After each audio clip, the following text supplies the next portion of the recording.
She told him he didn't have to do it. She stood in the middle of a penthouse that cost more than her entire neighborhood, in a dress she had borrowed from a woman who barely knew her name, and she looked at the most dangerous man in the city and gave him the one thing no one had ever offered him before, a way out. He didn't take it. He took one step toward her instead, then another, and when he finally spoke, those quiet, unhurried words hanging in the air above a city that had never once been kind to her, something shifted between them that neither of them could name and neither of them could undo. This is the story of Kezia Brown, a 23-year-old woman the world had been overlooking her entire life, and Sung Jin Yoon, a 28-year-old man who built his empire on the ruins of other people's underestimations. A debt, a dead man's wish, a secret that could unravel everything. If you love stories about the people the world writes off and the unexpected forces that refuse to let them stay forgotten, subscribe right now and hit that bell. You are going to want to be here for this. Now let's begin. The hospital room smelled like antiseptic and resignation. Sung Jin Yoon had been sitting in the chair beside the bed for 3 hours, and in that time his phone had buzzed 42 times, and he had not looked at it once. The man dying in the bed in front of him had earned that much. Had earned more than that. Had earned everything. Marcus Webb was 26 years old, which was far too young to be dying and far too old to look the way he looked, hollowed out, the cancer having worked through him with the patient, merciless efficiency of something that had no reason to hurry. He and Sung Jin had met at 17 in the back of a detention center in South Boston, where neither of them had any business being, two boys from opposite ends of the world who had recognized in each other the same hard, quiet thing. The refusal to accept the life that had been assigned to them. Marcus had grown up in Roxbury, the son of a single mother who worked double shifts and still came home to make sure he did his homework. Sung Jin had arrived in Boston at 13 from Seoul with his grandmother and $60 and the knowledge that no one was coming to rescue him. Their friendship had been forged in the particular furnace of two people who understand each other's hunger without needing to explain it. When Sung Jin was 22 and still building, still proving to the Yoon organization's old guard that the half-Korean kid they'd underestimated was going to run everything by 30. A deal had collapsed in a parking structure in Charlestown. 3 men, 2 guns, 1 exit. Sung Jin had been cornered against a concrete pillar when Marcus Webb came through a stairwell door with a tire iron and a willingness to bleed for someone he loved. Marcus took 2 broken ribs and a gash across his forearm that left a scar he wore without self-pity. Sung Jin took a lesson he had never forgotten. The most valuable thing in the world was not money, not power, not intelligence. It was the person who showed up when showing up could get them killed. From that night forward, there was nothing Sung Jin Yoon would not do for Marcus Webb. Nothing. So when Marcus lay in that hospital bed with the monitors humming their indifferent rhythm beside him and reached out with a hand that had once been strong enough to bend steel and was now thin as parchment, and said the one thing Sung Jin had not anticipated, Sung Jin listened. I need you to take care of Kezia. Sung Jin frowned slightly. Who? My cousin. My dad's brother's daughter. Marcus paused for the cough, the deep rattling kind that came from somewhere too far inside to fix. She's 23. She lives alone. Her family, my uncle and his wife, they've never treated her right. Not ever. His eyes, fever bright and morphine slow, found Sung Jin's face. She's been invisible her whole life, Jin. The kind of invisible that people do to you on purpose because they don't know what else to do with someone they can't diminish. Sung Jin leaned forward in his chair, his elbows on his knees, his hands loose between them.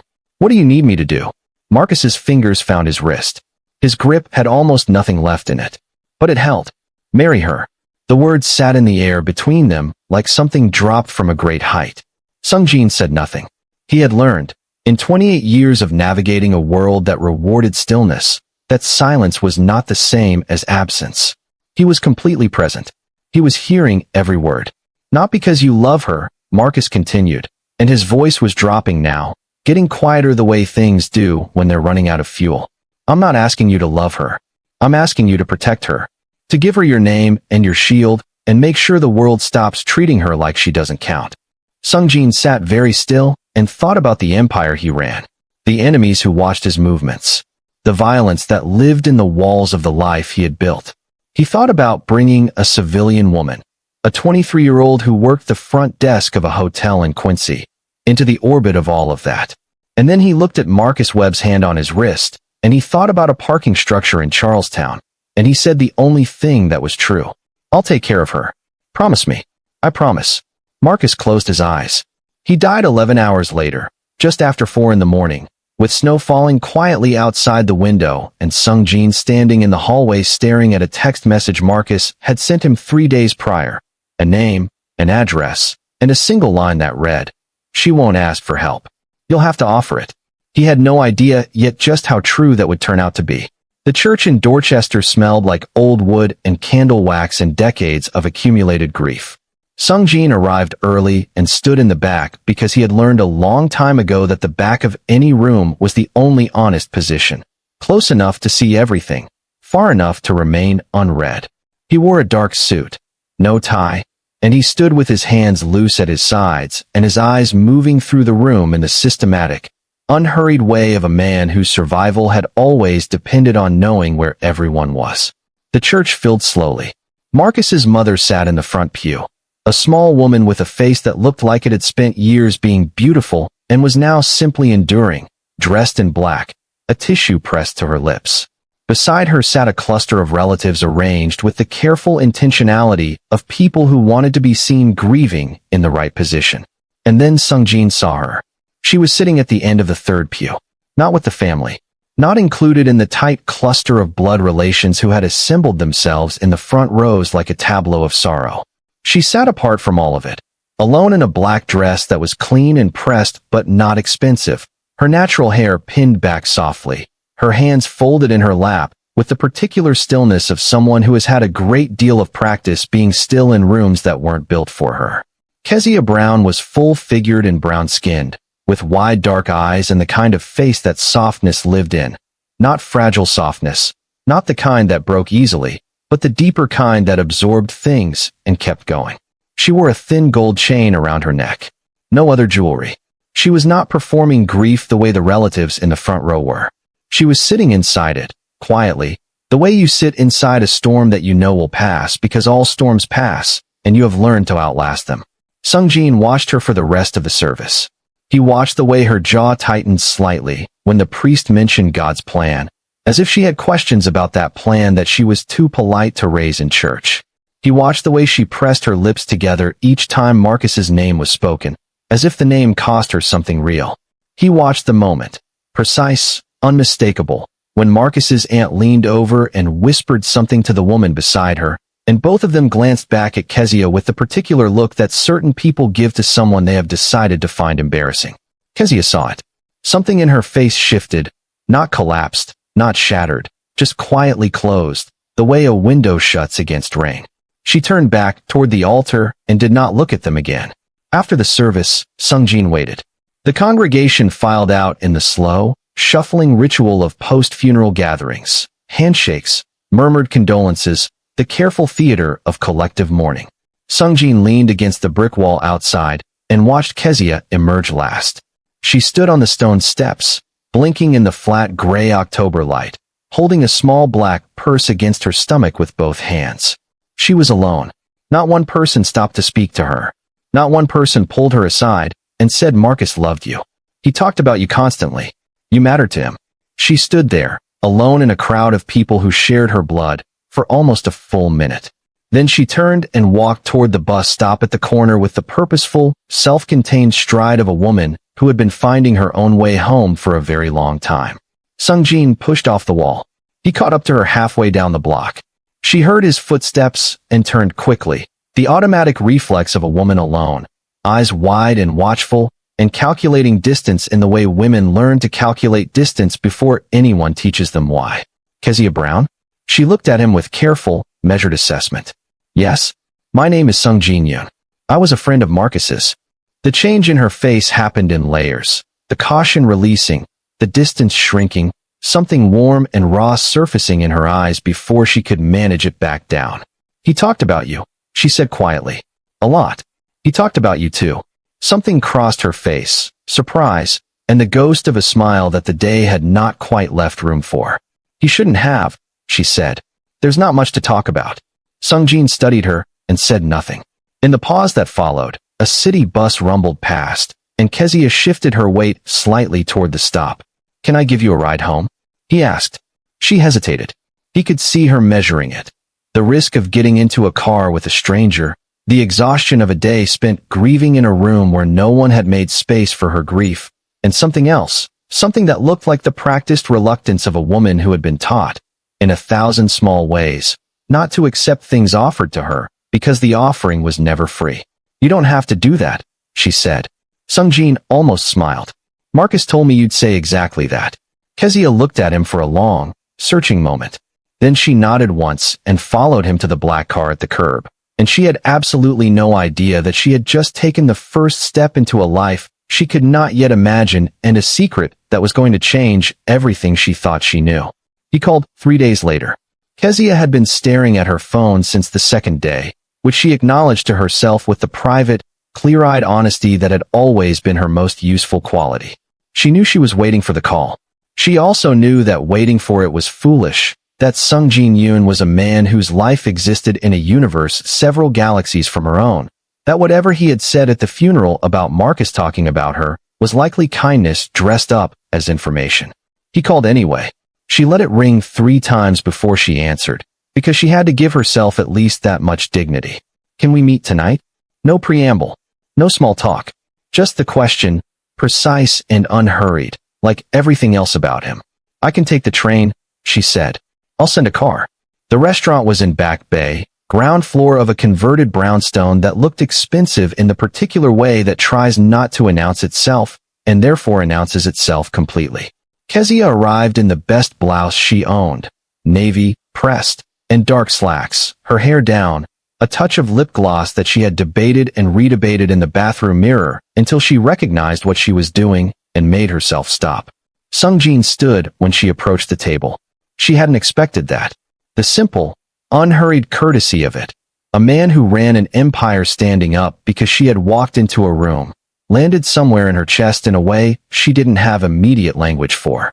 She sat across from him and folded her hands on the white tablecloth and looked at him the way she had been looking at him since the funeral. Carefully, steadily, the way you look at something you haven't been able to stop thinking about and aren't entirely sure why. The waiter arrived.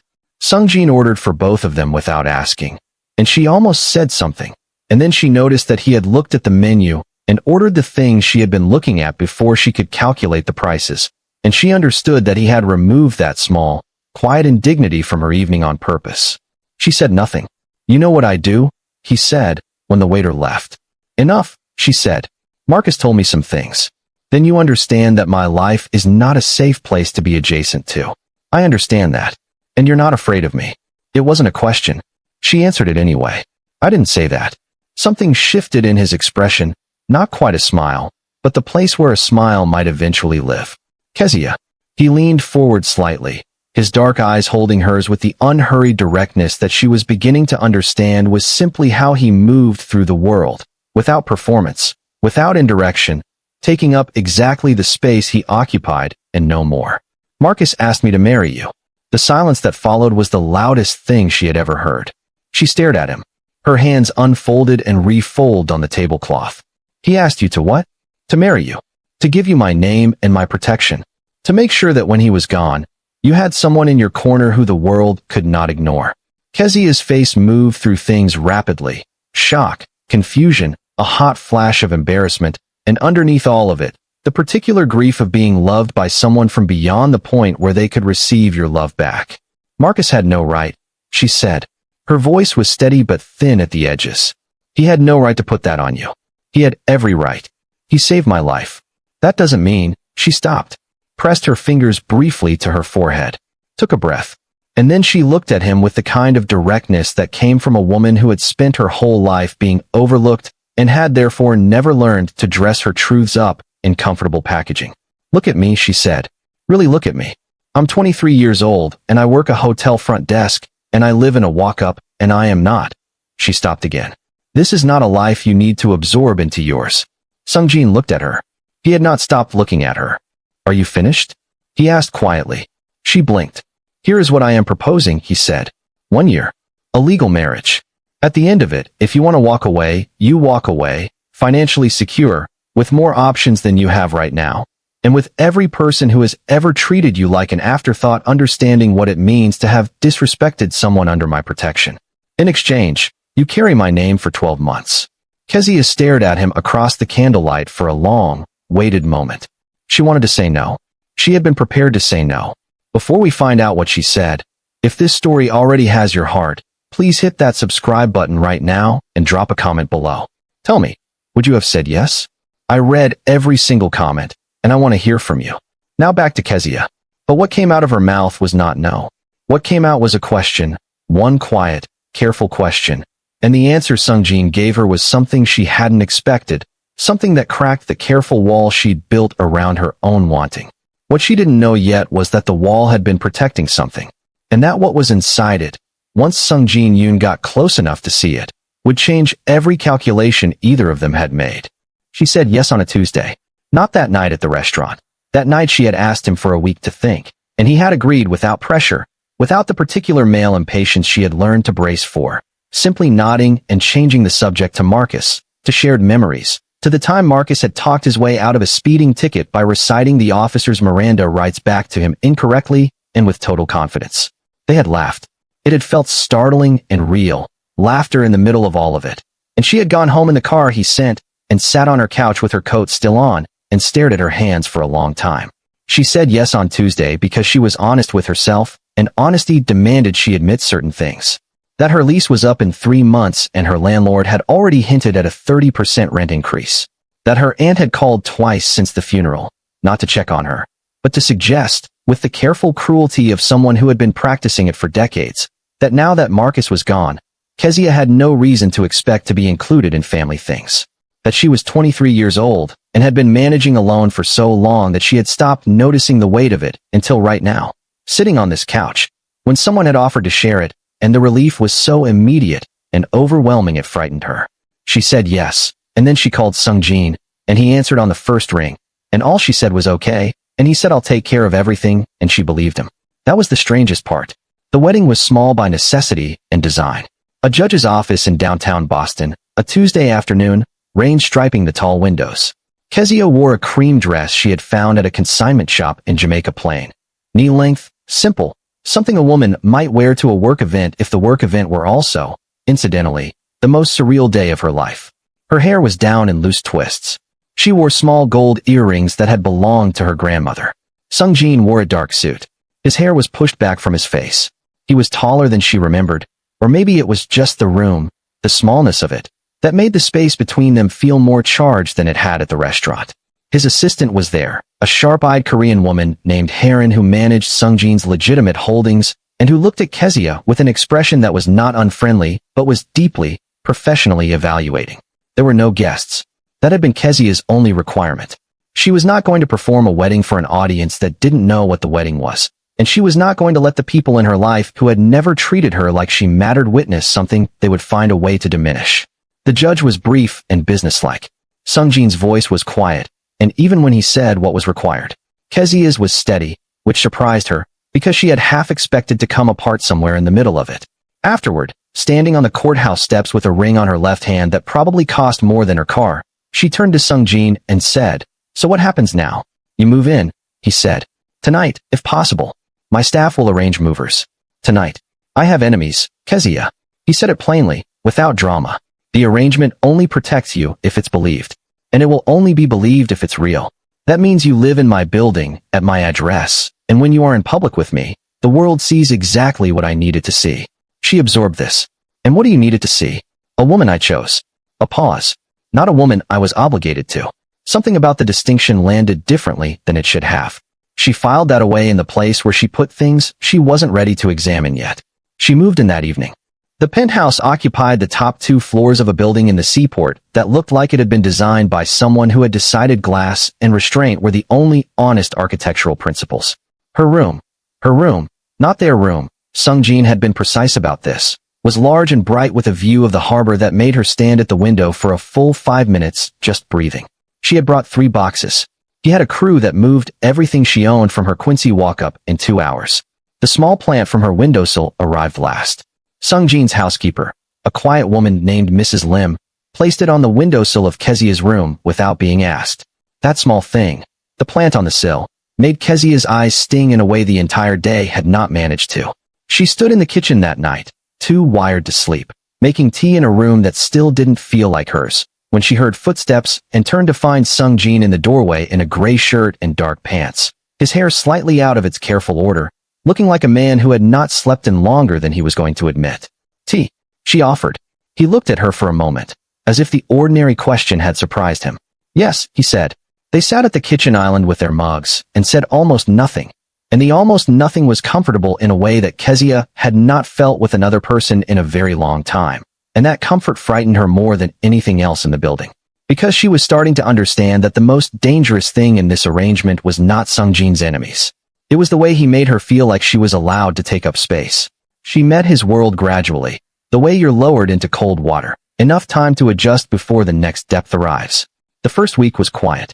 Sung Jin left early and returned late, and was courteous in the careful, deliberate way of someone who was very conscious of the space they occupied in another person's home. He knocked on her door rather than simply speaking through it.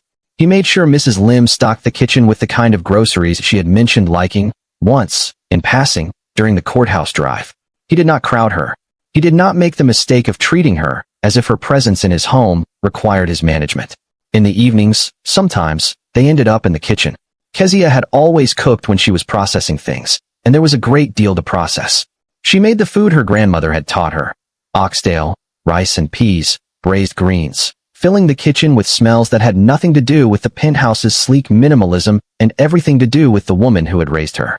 The first time Sung Jin came home to the smell of oxtail, he stopped in the kitchen doorway with an expression on his face that lasted only a second before he controlled it.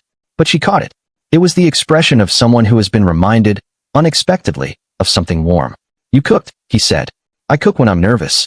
She said it without thinking, then looked up from the pot, which is not a criticism of the situation, just an explanation of the oxtail. "Is it good?"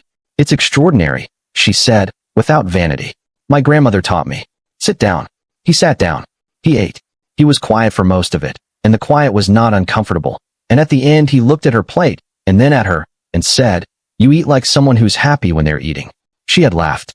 He had watched the laugh. The world arrived in pieces after that. First, a dinner, a legitimate business dinner at a hotel in Cambridge, 8 people around a table, all of them from the visible part of Sung Jin's empire: tech investments, a real estate development, a shipping company.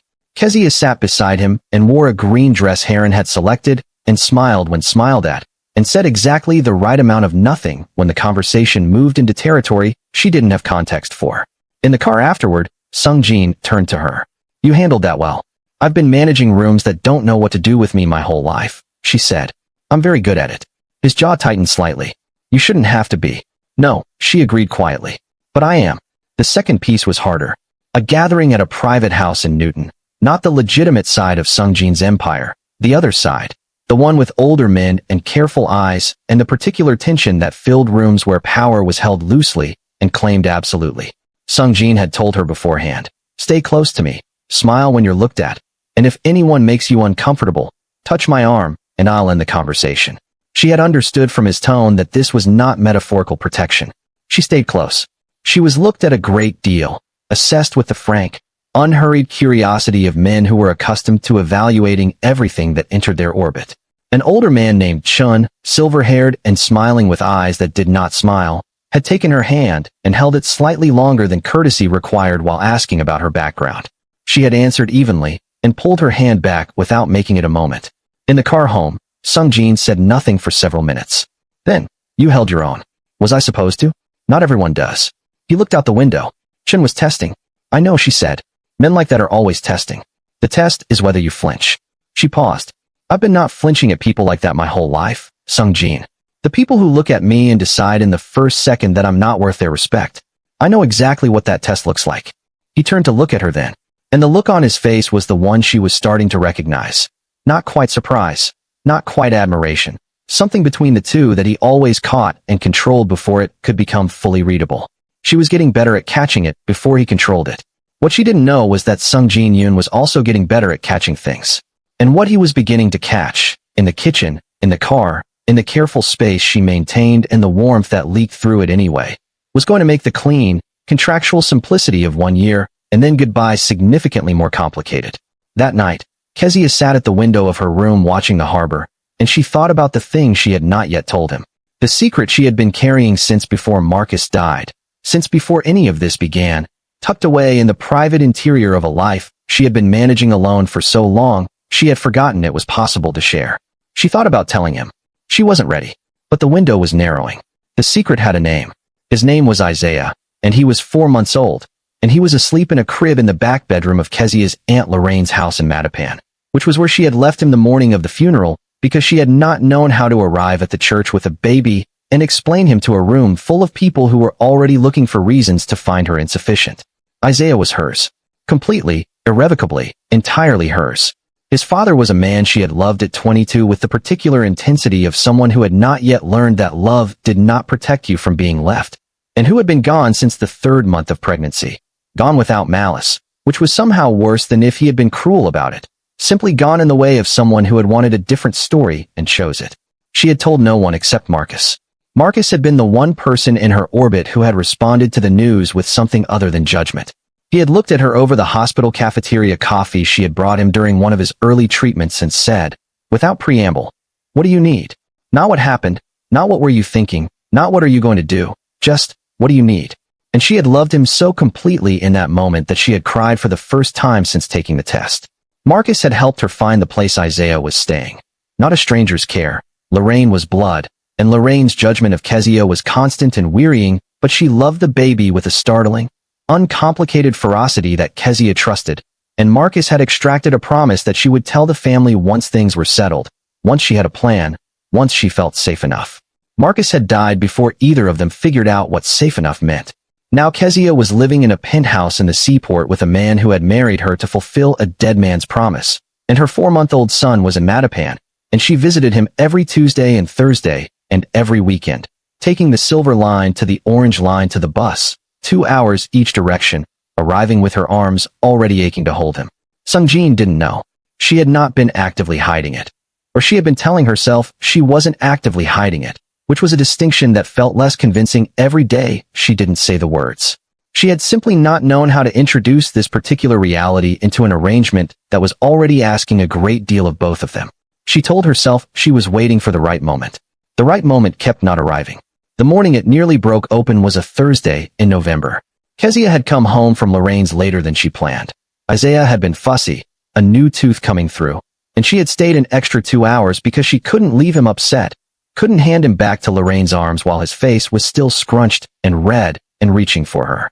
She had walked back through the penthouse door at 9 in the evening to find Sungjin in the kitchen with his jacket off and his sleeves rolled up, standing in front of the stove looking at the burners with the expression of a man who understood power in many forms, but was experiencing genuine uncertainty about whether he had turned the right ones on. He turned when she came in. She was wearing Isaiah's spit up on her left shoulder, which she had not noticed until this exact moment. "You're late," he said. Not an accusation. Just an observation. "I was with someone." Technically true. Technically true was a house built on sand.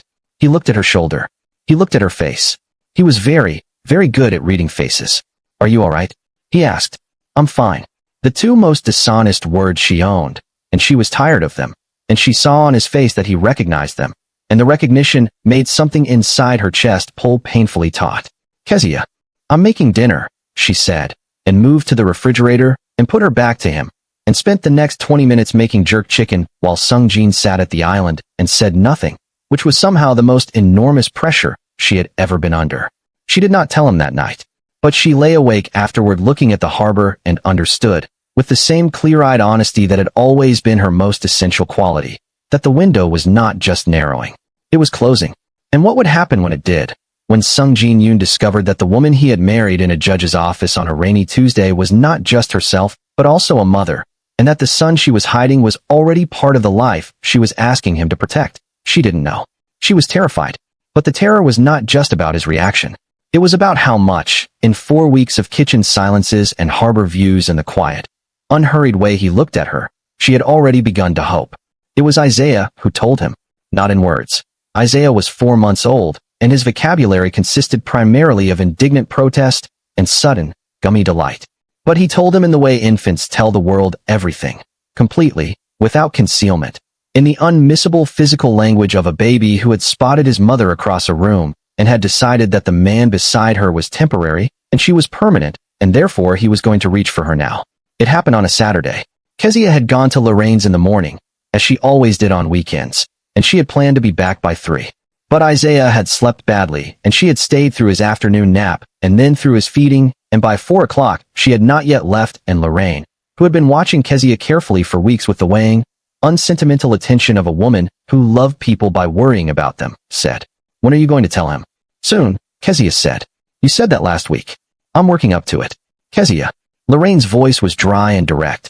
"That baby is going to start sitting up in a month. You going to introduce them when Isaiah can drive himself over?" Kezia had been holding Isaiah against her chest, and she pressed her lips to the top of his head and did not answer, because Lorraine was right, and they both knew it.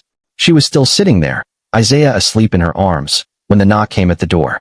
She did not know Sung Jin had traced her through her phone's location, not intrusively, not a surveillance habit, but because she had been gone 7 hours and had not responded to 2 texts, and in his world, silence from someone under his protection was a specific category of emergency. She had forgotten.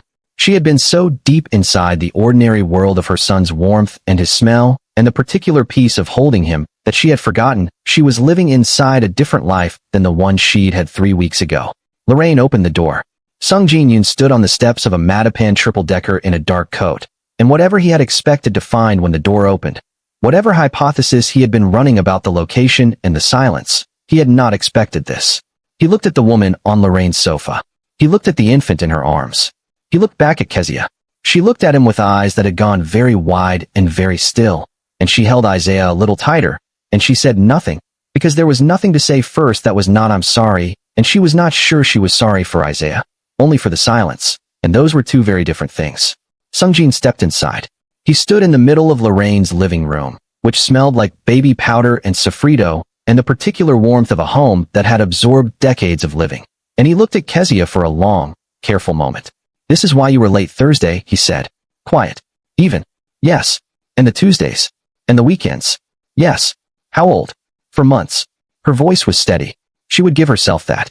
"His name is Isaiah." Sung Jin looked at the baby. Isaiah, sensing new presence the way infants do, with the fearless, total attention of someone who has not yet learned to filter, opened his eyes and looked back at Sung Jin with the unguarded, absolute curiosity of a small person encountering something new. And then Isaiah reached out. A small, fat-fingered hand extended toward this tall, unfamiliar figure standing in the middle of his gray tant's living room. Sung Jin went still. Not the controlled stillness he wore as armor. A different kind. Arrested, unprepared. The stillness of a man who has had something reach directly past every wall he has spent years building and touch something inside that he had stopped keeping inventory of. He looked at Isaiah's hand. He looked at Kezia. "May I?" he asked. She stared at him. Of all the things she had imagined him saying, of all the versions of this conversation she had run in her head at 3 in the morning, this had not been one of them. She nodded. Sung Jin crouched down to her level, and he offered his hand to Isaiah. Index finger extended, the way you offer your hand to a small person who does not yet have context for shaking them, and Isaiah grabbed it with both of his and held on with the solemn, total conviction of a baby who has decided this is the correct thing to do. The look on Sung Jin's face was something Kezia would think about for years. She would try to describe it to Destiny once. Months later, and the closest she could get was, it looked like a man remembering something he'd forgotten to want. Lorraine, who had been watching from the kitchen doorway with her arms folded, and the expression of a woman who had seen everything and was now reassessing, made a soft sound and disappeared. Kezia's eyes were burning. "I should have told you," she said. "Yes," he agreed. "You should have." He looked up at her from where he was crouched, still with Isaiah's grip on his finger. "Why didn't you?" "Because," she said, and her voice fractured on the word, "I didn't know what you'd do. And I couldn't. I can't.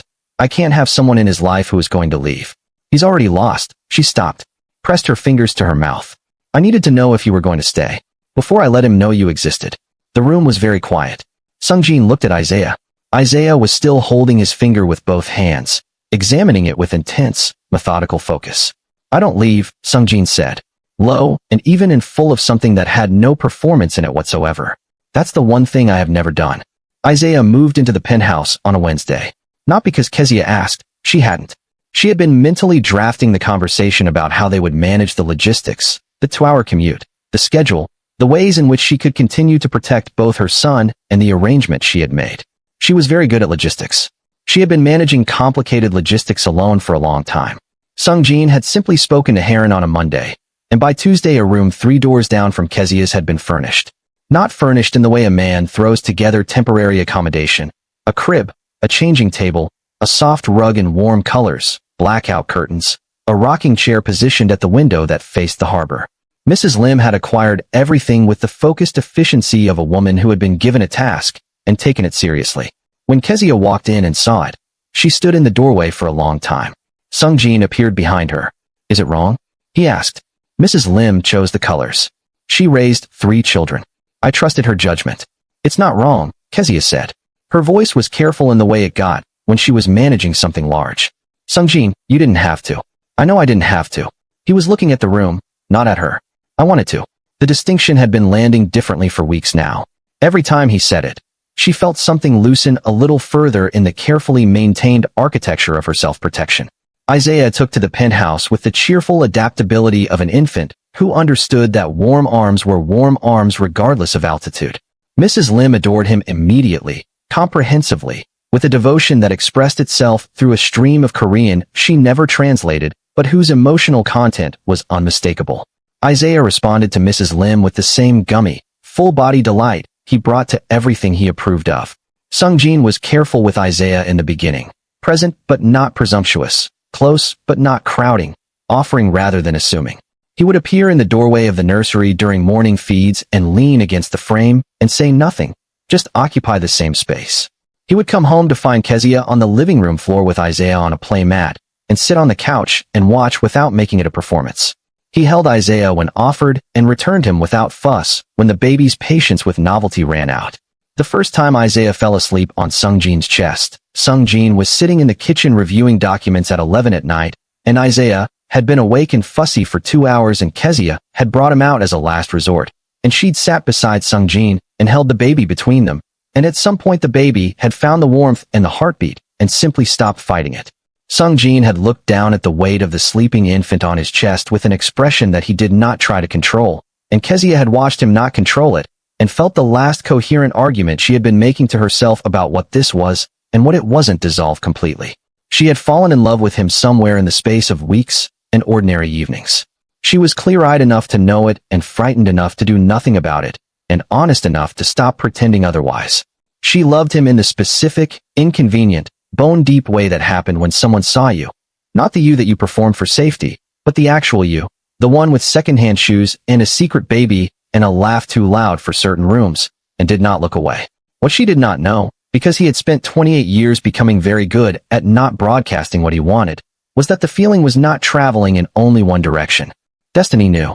Destiny had visited for a Sunday dinner in December and spent 4 minutes in the same room as Sung-jin Yoon before pulling Kezia into the kitchen and saying, in the tone of a woman delivering information, not opinion, "Kezia, he looks at you the way people look at things they've decided they're keeping. It's a business arrangement," Kezia said.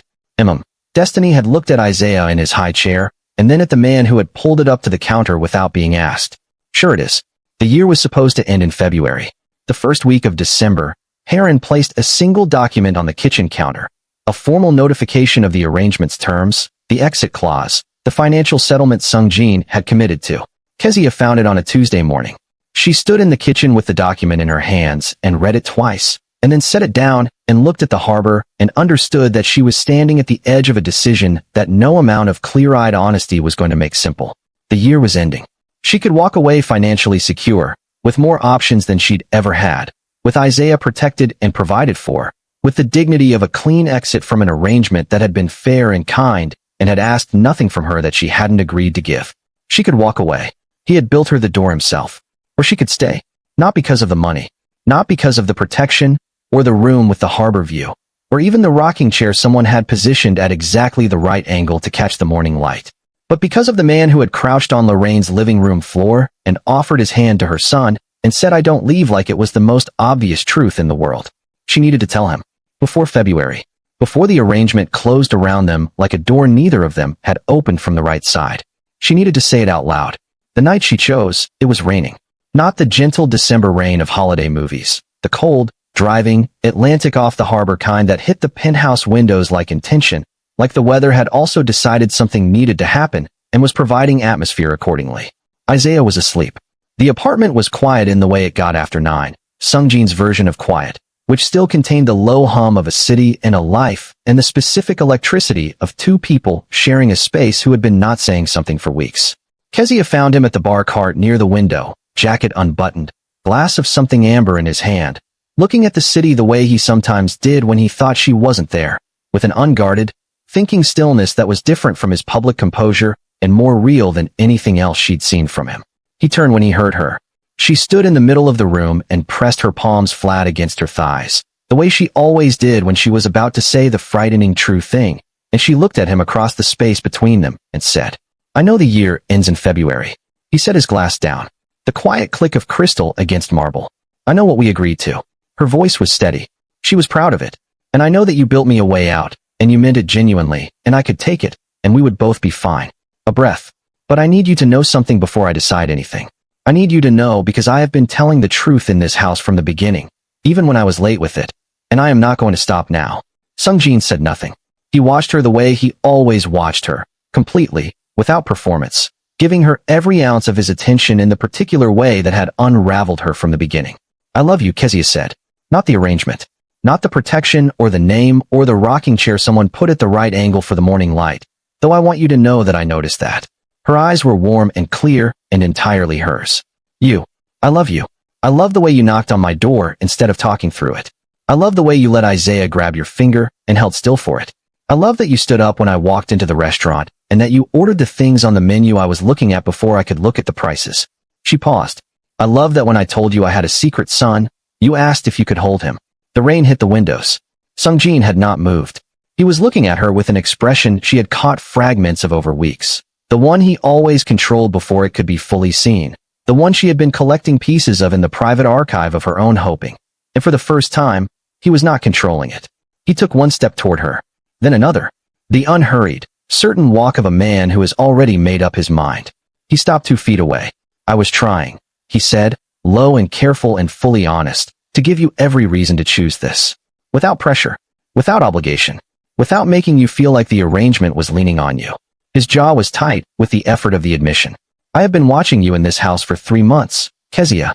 Watching you cook and laugh and hold your son and argue with Destiny on the phone and stand at the window at night like you're memorizing the harbor." He paused. "I stopped thinking about February a long time ago." "Then why didn't you?" "Because you deserve to choose freely. Simple. Definitive. Every person in your life has made choices for you or about you. I was not going to be one of them." Kezia looked at him for a long moment. "That," she said softly, "is the most romantic and most aggravating thing anyone has ever said to me." Something moved across his face. The smile she'd been collecting fragments of for months, finally whole, finally unguarded. And it was nothing like the controlled, careful expression the rest of the world got from him. It was entirely and only for her.